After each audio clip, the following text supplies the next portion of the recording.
David Sivers is a YouTube content creator who was able to take a story about some shirtless dancing guy at a Sasquatch festival and relate it to leadership and movements. We're going to do the same thing today using his same piece of work that he grabbed and adopt it for a 2018 experience of growing a YouTube channel. If you want to see his original, go ahead and check downstairs in the doobly-doo. And if you want to keep watching, please stay. It's good to have you. We do these every Tuesday at 8 p.m. Pacific Standard Time, teaching you guys things about content creation and the like.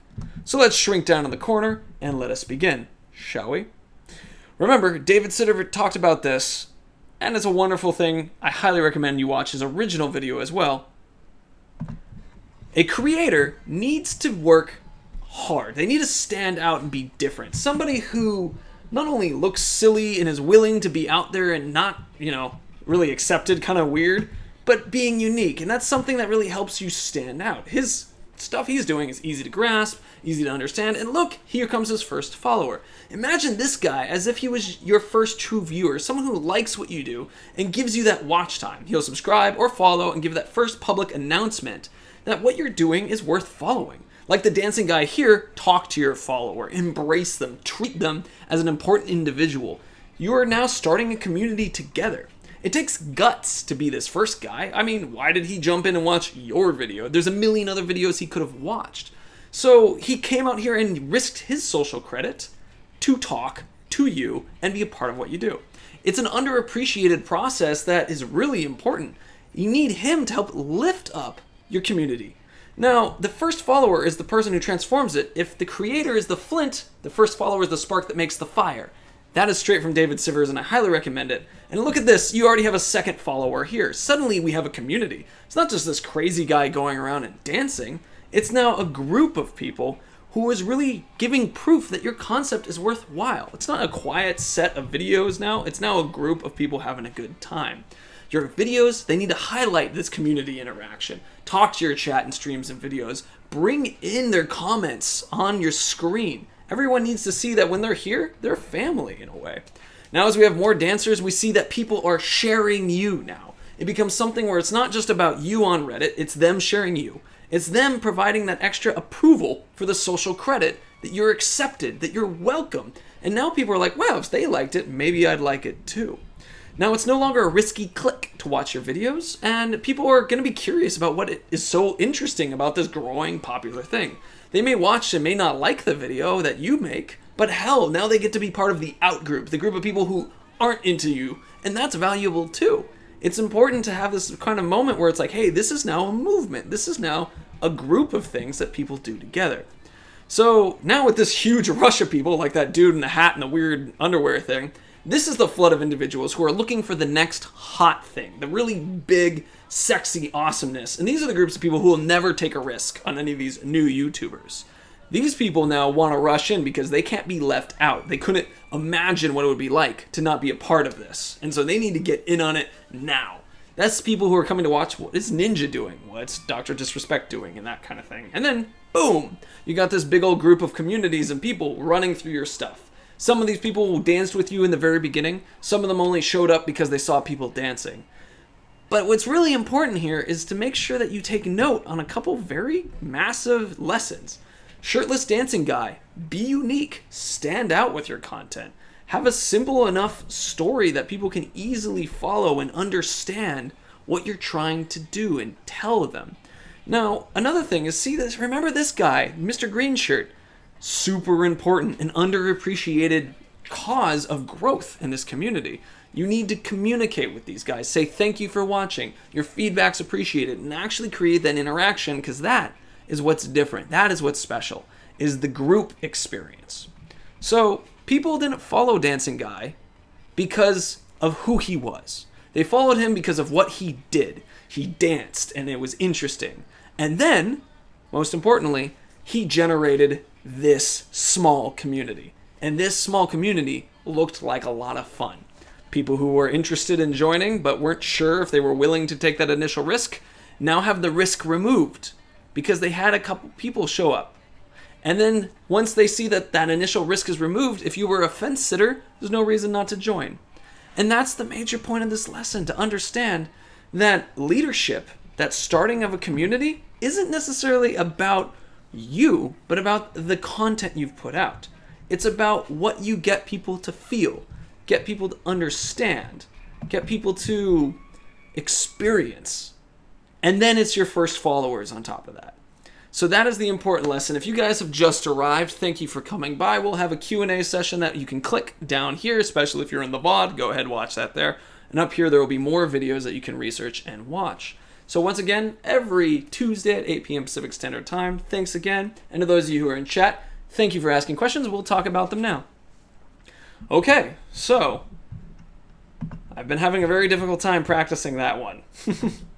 It's short, but it's meant to have a very important lesson that I hope is clear. It's also very warm here, so I'm going to open up the windows now. And feel free to ask questions. I love that analogy. I'm glad you guys liked it. So, what are the questions for this, if you have any?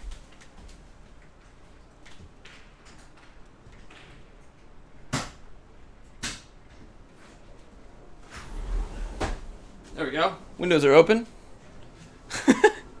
Just disappear for a moment. Like I mentioned, in the description that is included here, you can watch the original David Sivers video. I think it's also very good, really useful to watch. It's shorter than what I did because he practiced it better.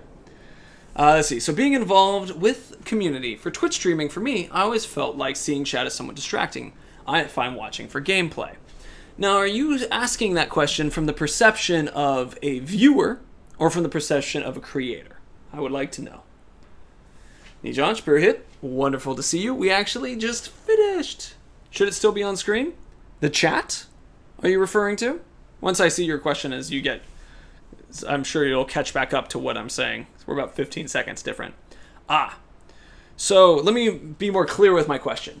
Do you mean from the perspective of a viewer in chat, or do you mean from the perspective of a creator watching?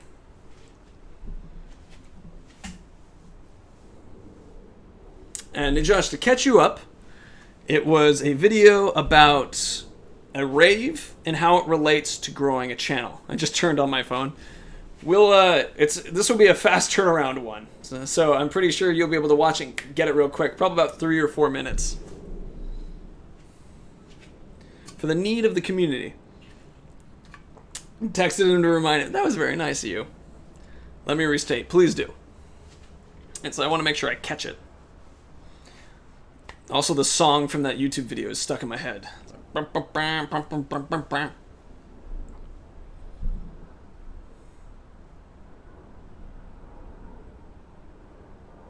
I interact with the chat verbally, but I don't have it on screen so others can see it while I stream. So this is an important thing to discuss in regards to the strategy. My strategy is that I want people who are watching this video later to read the chat. So the chat's on screen. If I did not do an in-screen on stuff thing, well then if I edited my video, this would not be here because YouTube doesn't record the chat if you change the video. That's a good point as well. I see that you've talked about should just ask your crew, see if they want it. That's a really good thing too. For one, it's really fun to be seeing your words in the video. It actually feels really cool. It's a nice rewarding experience. Because technically you guys could like do emoticons and then all of a sudden there's ducks all on screen or hearts or something. And that's a fun agency thing we've talked about. So does this example reflect in terms of comments? Like if a user sees a lot of people commenting on the video, that will make them want to comment. Yes, that's exactly correct. Because, and this is a point that I forgot to mention, which isn't mentioned in the Sivers stuff thing. What was his name? David Sivers, yeah. He mentioned how followers follow followers. Now, there's a thing that I often relate to in this, which is that you as a creator are the perfect setup for what a community member should be like. You basically emulate and tell people how they should be in the community. That's a little bit different than what David says. David says that followers emulate other followers, which is true. But that's why you get into the community. Because when you're in the community, people follow what they see lots of. So if they see a lot of you, then they will start commenting and copying you. Kev Factor, thanks for coming by. Purist here, can't stand on-screen chats. Well, if you could ignore this for a second. I personally really like if they intelligently incorporate it. This could be maybe more intelligent incorporated, but I really do like it this way. And we should also be commenting on comments on our video. I'm really unclear on that. Yes. So, if we're talking about a YouTube video, I would say you should comment on every damn one you get. Now, at one point, that's impossible. That's not a scalable thing. But it's what I would call a problem worth having. I.e., if you can't comment on every comment that is hitting your page, that's awesome. Good for you. But if you can easily, you should be. Because it lets people know that you're paying attention to them, and it helps you basically say to your first follower, stay with me, hang out, I think you're useful and wonderful. I mean, if the person's an asshole, then you have to moderate your comments, but we're not talking about community moderation right now. Same, but in all interest of agency, I'll actually ask people if they want to see. Very good. As a creator, says Kool-Aid Moonwalk, should I comment to everyone even if they're not so nice comments? So I did just kind of hit that. Since you asked, we'll direct to it. That's up to you. I can tell you my personal way of doing community management, though, is that if a person's an asshole, I generally give them the benefit of the doubt, but I tend to be pretty harsh about it. So if I give an example, if someone was to come in here and say, like, they supported President Trump, for example, that's not a ban-worthy thing here. I think that's like, look, we're not talking about politics, but if someone came in here and said, fuck everyone who don't agree with Trump, then I'm like, that person's an asshole, and you remove them. So the point, or let's say we had an individual who came in here once who said, and this didn't record, I think I removed it because I didn't want this filled with stuff. But he said, I don't like Kotaku. They just got really upset when people said there weren't enough black people in video games. And I think that's stupid. And I didn't know what that person's context was. But they said that, and I was like, and whenever I hear anybody who complains about people complaining about race or social issues, I normally kind of have this moment of like, there's no way to comfortably say anything like that. So I kind of just sort of ignore it or scoot it, especially in a channel like this, which has no point to talk about that. Or as Kev Factor puts it, draws the line when they attack others. I think that's a great line to draw it at.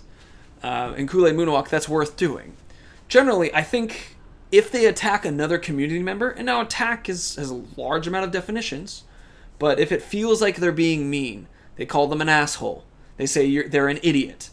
A lot of times, if the person targets the individual as opposed to the idea, that's a good indicator. For example, Kev Factor, I'm going to borrow you. Kev Factor, I love your name. All right, that's cool. That's me complimenting you, right? But if I said, Kev Factor, your name is stupid, that's me insulting you. So that's the versus Kev Factor, I like your ideas. Kev Factor, your ideas are stupid. Like then we start being like, okay, your ideas versus Kev Factor, that idea is stupid. Feels a little bit like it's not your idea. It's not you, it's that idea. It still crosses the line a little bit for me, but it starts getting less and less attacking. Thank you, Kev Factor, I love you. All right. Good. That's a good point. I'll incorporate that. So this is, all right, now this part is 100% what I do at work. I love the heart. This is 100% what I do at work, right? Like I am community management. There are people there who are like, oh, I'm going to get mad about something. Because when you have a group of millions of potential people to talk to, there will be some nuts. There will be some really angry people. There will be some good people who are just saying things they don't mean. But even if it's a good person who just says something that crosses a line, I still follow the rules. And I do because it's a huge community. I can't be giving a lot of little bits of attention. But at these smaller communities, I think it's really good to provide that extra attention. In a way, I would almost imagine that if you had 100 hours to provide to your community, you provide that same 100 hours regardless of how many people are in your community or not. If there's 5 people, they all get a huge amount of time and attention. If there's 1 million people, they all get the same amount of time and attention. And you split it up. Now, that's not 100% of a rule that you should follow all the time, but that's not a bad way to do it. If one of you guys said something that I didn't like here, for example, depending how I might be more lax here than I would at my professional position because there's just so many people. I want to connect this week's topic to last week's topic. So one type of video I do generates discussion, but on Reddit, not on the video. So is there a way to incentivize those people to bring the convo to the video? Or is that just the nature of Reddit? That's quite a good question. So there is an initial problem with that, and you caught it very well, which is this the nature of the content? And the answer to that is yes. Reddit is going to be a comment thing, and Reddit, the company, wants people to be discussing it in the Reddit comments and not on the video. Now, let's talk a little bit about algorithm now. Commenting on a video is beneficial for the video to get like a little tag, like, okay, this is a video that people are interacting with. However, and this is straight from YouTube's mouth, it is not nearly that big of a deal. Seriously, like straight here, let me find it real quick so that I can point this out. Okay, YouTube, are comments important? And now the reason why they've changed this is because they care about watch time, right? So if you were me and you wanted to have someone tell YouTube you watched the video, but you didn't want to watch the video, you would go in and comment, great video, and leave, right? So it's not so much that they comment on the video. It's better than if they do it on Reddit, but actually it's that they watched it and that you generated community and conversation. Let me find it real quick. I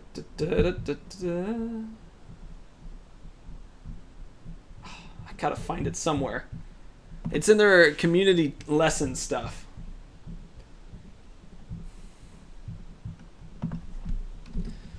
I'm gonna keep looking for it. Keep asking questions if you guys have questions. I will keep answering them. I'm just gonna have to go through my my giant book that I've been writing stuff down in and then find the segment on it. Oh, your question was how to get people to the video. That's going to be tough because of the nature of Reddit. But if people like your content, they'll start talking to where you are. But you should make sure you're willing to talk where they are. So I would just say make sure to hang out on Reddit and on your YouTube videos. And reply to both of them. I think that's good to do. Also, and I guess this is a final bit too, use common sense when replying to comments on your video or on Reddit. If someone is not talking to you, and you don't have to comment, but it's not bad to. Like, oh my god, I love this part that he did. And another person goes, oh, I love that part too. Or I love that part that she did, and I like that part too. Then you can say, thank you. But if the person's like, I really like bananas, well, actually, I'd still comment on that too. Whatever I can't come up with an example where you wouldn't, but there are examples. Sorry for not helping. So any other questions as I go search for this bit?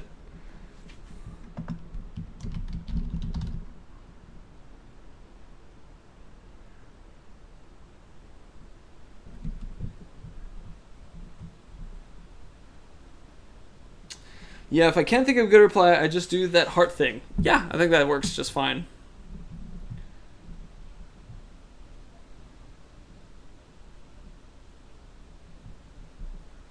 Alright. Let me see if I can grab it real quick. Comment.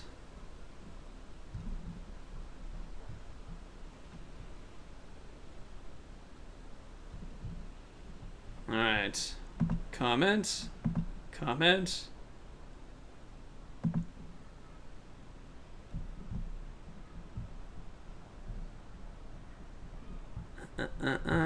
Sorry for being just quiet at the moment. Ugh. Alright. Doop, doop, doop. Everybody's just on the edge of their seats as I figure this out.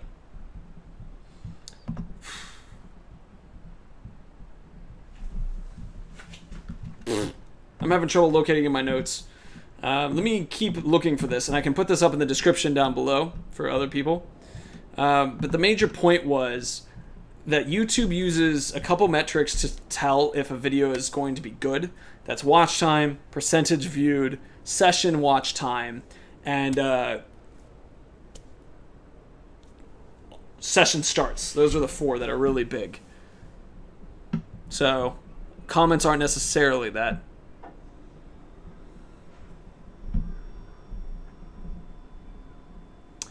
So Cooley Moonwalk's question is, thinking of how to apply the lesson to my channel, because like I said, I have one type of video that generates discussion on the video, and one doesn't, but on Reddit. So wondering if I should cater to the first type of videos. I think what's most important when you're starting is catering conversation anywhere. On your video is really useful in order to improve an algorithmic benefit. However, the algorithmic benefit is that it's looking to understand what people like. And the major indicator of that is watch time. So if you're in a position where people are talking about it on Reddit, that's okay. That's a fine situation. You should really consider it from that perspective. Hold on, do comments help YouTube video? I gotta find this, because I remember the whole discussion on it from what I got was that it's really only a community building tool now. They're not really even looking at it from the direction of you want everyone to dance with you, but no one dances if you don't dance at all. It's a good one right there. That's a good one. Thanks, Arain. Anyway, I haven't been able to find it. I'll keep looking for it, but from what I recall, the major indicator of if a video is good or not has to do with the watch time and average percent view. That's the major indicator. Now, having other indicators like engagement, comments and stuff are good, but the type of comment is kind of important and that kind of thing. Oh, you got filtered? Oh, I'm sorry. I saw the last one. It actually didn't even pop up your thing to me to tell me if I should filter you or not, Arain. Sorry about that.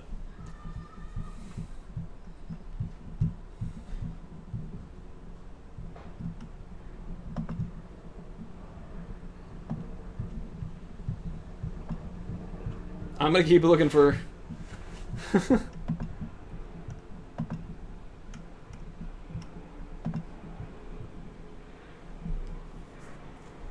Trying again. Go for it.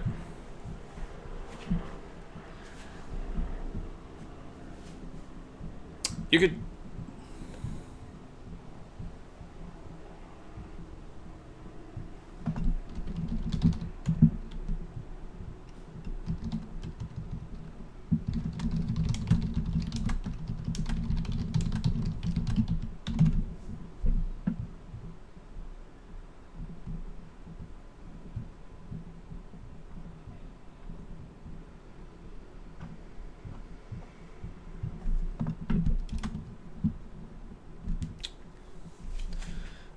Cool. Actually, dislikes and likes are the same thing as comments from what I read before. It's something that is really useful for the creator, but doesn't actually indicate to YouTube whether this was a good video or not. Let me give you an example. Watch time is how YouTube gets its attention and from ad revenue and that kind of thing. So when you go to a channel and they say 1 minute of interesting content, and at the end of the minute they go, what did you think about apples? And people start commenting about apples, get 100 comments. Another video comes out, 2 minutes, same amount of viewers, twice as much watch time, and the person doesn't get any comments. Here's the question. Which video is worth more to an advertiser? I'm being quiet to give you guys a moment to think. And the answer to that one is the one that gets the most watch time. Because the assumption is that if you're watching the video longer, you have the eyeball longer. An engagement tool indicates that the person probably paid attention to the video and made an active decision on it. But that's not necessarily as worthwhile as having an actual ad on your video for a certain amount of time, because you don't indicate to people that you're going to get a lot of attention, because TV is done in watch time, and that's the way they sell TV ads, but they don't do it in engagement points yet.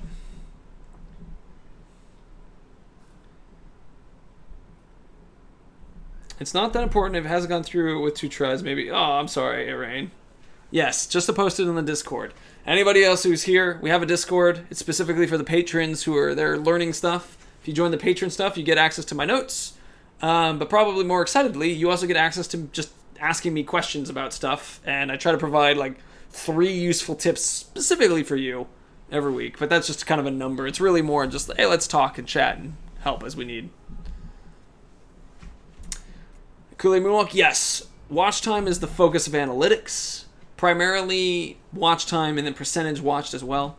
There is evidence to point out that even if a video is receiving something like 50,000, let's say 50,000 minutes of watch time, but only gets 10% watched at any point, versus another video that gets 25,000 but gets 100% watched at any point, that sometimes that 50,000 minute video will still do better because it's just more time. There's more to it than that, but it does kind of happen that way. Let's see. Did like the ping, by the way. Perfect timing, although I've got it on my phone as an appointment. Nice. Glad to hear it. We talked about this a little bit in the watch time average percentage viewed discussion, where people like would drop it off and stuff. That's kind of related to it. I'm the shirtless guy, says Kalimono. That's kind of the idea. So think of that in this regard, right? Like, you two, I'm interacting a lot with. I'm asking you, is this good, is it not?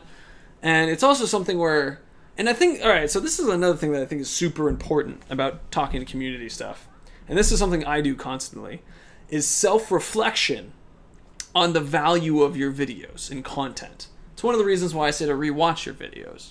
Because if you're able to self-reflect and be like, I have done a positive in this person's experience, then that's a type of thing that's more likely to grow, right? Because you feel like it's good. Like for me, I'm constantly thinking, is this the way that I find this content best to deliver to you two, for example? Or if anyone else is in here in chat, but primarily these two because they're the patrons right now, and that's important, but to also you guys too. But the point being that self-reflection and talking to the community is a great way to do that. Because let's imagine, for example, a future where I'm like, hey guys, I am finding that these lectures are kind of boring to me. Would you be interested if I stopped doing the lecture like this, just always talk to you in a Discord, but then did like I played Hearthstone while I had this conversation with you. So that way, we play some Hearthstone, but then our whole focus is also on development. That might be better. That might be more fun, right? Like, that might get better watch time. But in the end, what's most important is that the creator feels like they can keep doing it. Because as much as we talk about how important it is to make sure average watch time is and doing what the content people like, if you don't like what you're doing, this is a hard job. So you got to find ways to make it so you can stay alive. That makes sense. But yeah, that's something I think about a lot, especially right now. I'm trying to think about if there's ways to improve the communications and stuff and do them better.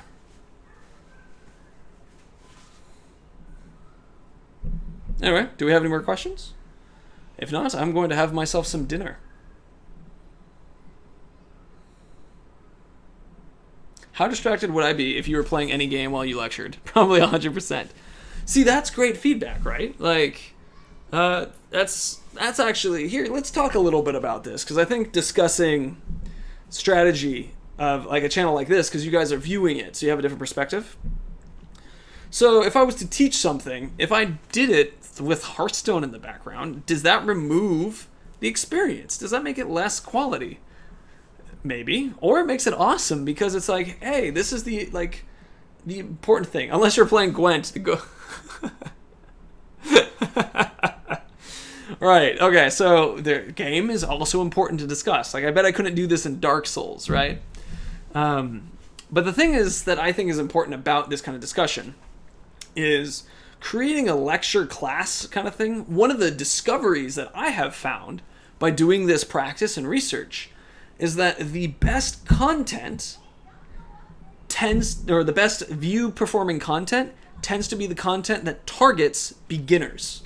Targets someone who, and this is content I honestly feel like there's a lot of out there, so I'm less interested in doing, because it's like first 100 subs, or it's top 10 things beginning YouTubers make the mistake of, like early content. That is the best performing content in this industry of creating lectures.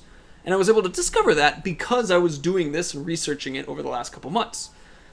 What that means to me is that I would need to find some way to incorporate beginning lectures, not just these sort of lectures that I'm doing now, which are tougher. This lecture is a lot bigger than a typical starting one. Yeah, it's cute and stuff like that, but I don't think it's as much of a beginning keyword lecture.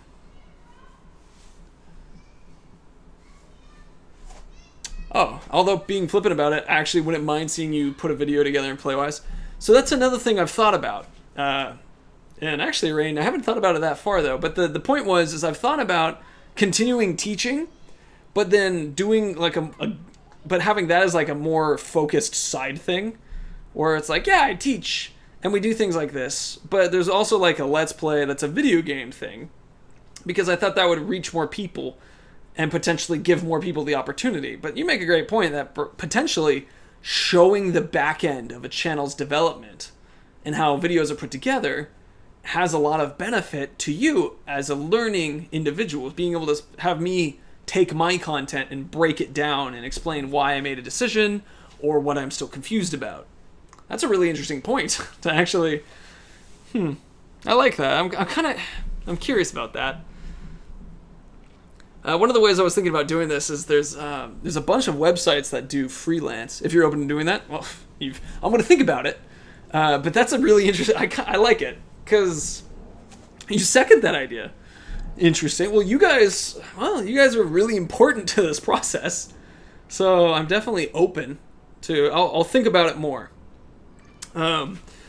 Because, all right, talking out loud here. The amount of we would probably exchange these from being lectures to just sort of being follow-up Q&A. Kev Factor, biggest thing I'd stress for news is to focus on building community. Kev Factor, that's totally a good point too. Also, sorry that I talked like you weren't here. I wasn't sure, you haven't said anything for a bit, so I didn't say anything. Is that how, sorry, I still don't know how to pronounce your name correctly. Are you still here, man? But anyway, yes, this is correct. And so, that would be another good pit, too. Just call him Neej. I'm multitasking here. Oh, no worries. Thanks for staying by. So, yeah, thinking out loud. That's what I do. Multitask? Gotcha. Is that it would be like, you'd have a channel that... I'd have to think about it, because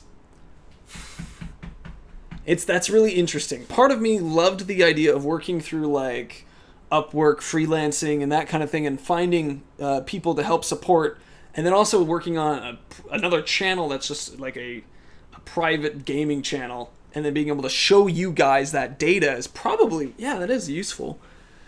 I thought it was illegal to show data for some reason, but I haven't seen anything that says that's the case. We'll discuss after, that's cool. I mean, because this is a struggle that I have, is that if I show off content, really resonated with today is making me reflect on all avenues of my channel in terms of planning. Great lesson. Hey, that's good. All the questions you have. Maybe not show, but just discuss on Discord. I don't think there's anything wrong. Like, maybe on YouTube there's something wrong with it, but I don't have any problem with saying how much attention I got through it. I don't know. There's just a really interesting part to me that has this image in my mind of creating a class that like that content is used as a form of acquisition funnel, right? Where people are like, oh, this is really interesting. And then as they come in and get to know what's going on, then they also like, oh, wow, this guy also teaches and he uses the data from this. That might be extra work that's harder to talk about. I don't know. I got to think about that. That might be a lot of extra work. But it might also have more potential to grow, and also it might be more fun. I don't know. I gotta think on it. That's an interesting idea. Thank you, Rain. That's a very interesting idea. Oh, Rain, definitely get back to me about the stuff in the Discord, in our personal chat. That's an important, or I think you'd consider it important. Yeah, Kool-Aid Moonwalk. I already have a professional job as a live streamer, so I want to make sure that I don't take on too much. I gotta think carefully about it. Give us that intro lesson on how to play McCree. That would be another thing I'd have to think about, is what kind of product do I... So, basically, if I did something like this, since I keep talking, I just love cowboys. That sounds interesting. Well, whatever. They're beautiful people. Also, revolvers are so cool. Love revolvers in video games, which is why I off. But I don't play as McCree ever, because he's accurate. Oh yeah, Matt Mercer too. He was the Witch King in our game too. So that was really fun. But the point is I would be trying to adapt a lot of the lessons I shared with you guys into the show. And so it would be showing an application of it, which is really interesting to me. And I think that has a lot of value to you guys. I mean, potentially that's almost like what the live stream portion of the video is. Would be a portion where it's like, I'm going to try to make this thing happen because I think this is going to be good data. Ooh, this is interesting. I'm going to have to think about it. This might be not like this might be like a couple weeks from now idea. But it's really interesting. It sounds fun too. You guys would also learn a bunch of things that I do that are like shortcuts. How do I get rid of some of these challenges? No more questions either? Cool. What about you, Kev? You got anything more? Mr. Kev Factor, or Ms. Kev Factor, I guess I don't know. I'm sorry for shattering your world about McCree. I actually tend to play Winston more. Anybody who... I use a controller on PC, so anybody who doesn't require a lot of accuracy. A lot of, like, think-aheads. That monk... Oh, hell yeah. Bridget's pretty cool. I definitely like playing Bridget. I'm actually not bad at Anna, because she doesn't get headshot damage, so you just sort of fire from the hip a sniper rifle. I really like Doomfist, because he's actually kind of like Winston, but instead of being a tank Winston, you're an attack Doomfist. I'm good enjoying the stream. That's good to hear. Play the hamster. Oh, I can't wait to play Wrecking Ball. He seems so perfect. You know, I love the distraction. Like, that's what makes Winston interesting, is he's a distraction tank. You show up, and everyone's like, fuck, this monkey is insane. And then Winston seems the same thing. And they both get to be animals. Like, same place, too. I will totally ride that wave. Honestly, though, my games that I'm playing right now with friends are Destiny 2, For Honor, Dark Souls 2, and I'm going to play some Just Cause for myself. Said the cat in the hover chair didn't... One day. I could see the cat in the hover chair will one day make it. Maybe. I don't know. They got to keep the humans in sometimes. Anyway, so thank you guys for watching. Since your questions are done, I could talk about this stuff all the time, but that's not what to the Discord, yes, but that's not what this part of the show is for. So thank you for watching. To all you guys who watch the VOD later, I'm amazed you got this far in the Q&A section, because normally nobody watches the Q&A section. Yeah! So, anyway, you guys are lovely. Can't wait to see you guys again in the future. Discord people, I'll be in there. You can chat there. Goodbye, Kool-Aid Moonwalk. Goodbye, Arain. Goodbye, Kev Factor. And goodbye, Neej, who's not here at all. And you guys have been wonderful. And if anybody else is in chat, bye. Wave, wave, wave. Alright. Just waiting to see if the chat moves anymore. Kev, it moved.